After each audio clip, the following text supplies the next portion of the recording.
सूतिका ग्रहशालिनी पूजिता परमाया भक्त्या दीर्घमायु प्रयच्छ में।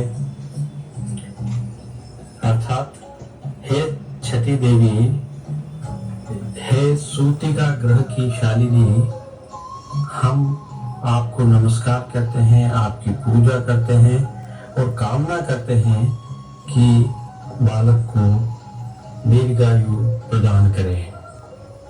कहने को तो छठी एक छोटा उत्सव है, किंतु यह एक अत्यंत ही मधुर उत्सव है। पुष्टि मार्ग में जन्माष्टमी से एक दिन पूर्व अर्थात भाद्रपद कृष्ण सप्तमी के दिन ठाकुर जी की छठी का उत्सव मनाया जाता है।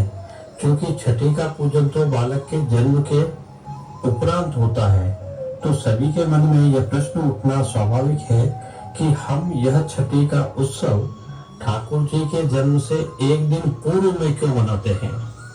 श्री महाप्रभु जी श्रीमद् वल्लभाचार्य जी इसका समाधान करते हैं कि जिस दिन ठाकुर जी की छठी थी उस दिन पूतना ब्रज में आ गई थी और ठाकुर जी ने उसका वध करके उसका उद्धार कर दिया था।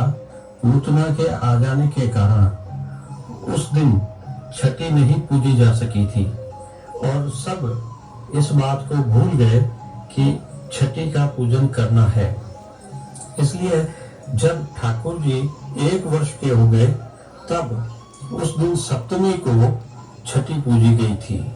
छठी पूजन की भावना यह है कि इसकी पूजा से ठाकुर जी की आयुष्य बढ़े तथा कामना यह की जाती है कि आयु आरोग्य क्षेम सबकी अभिवृद्धि हो।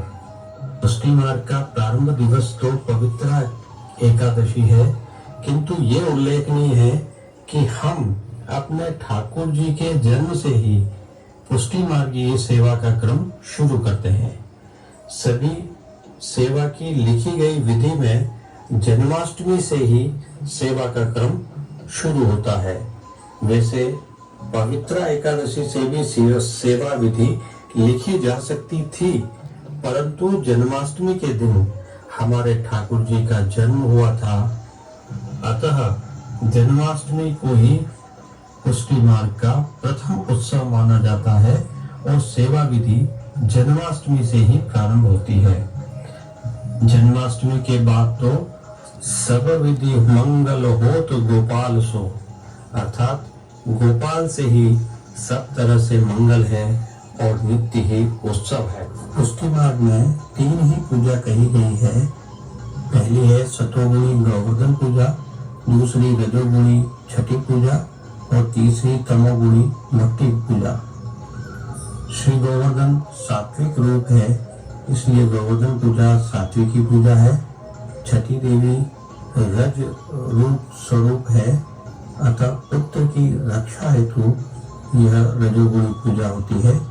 और अग्नि अर्थात भक्ति तमोगुणी है, तो यज्ञ अन्नकूट आदि में सर्वोत्तम अग्नि पूजा जरूरी होती है।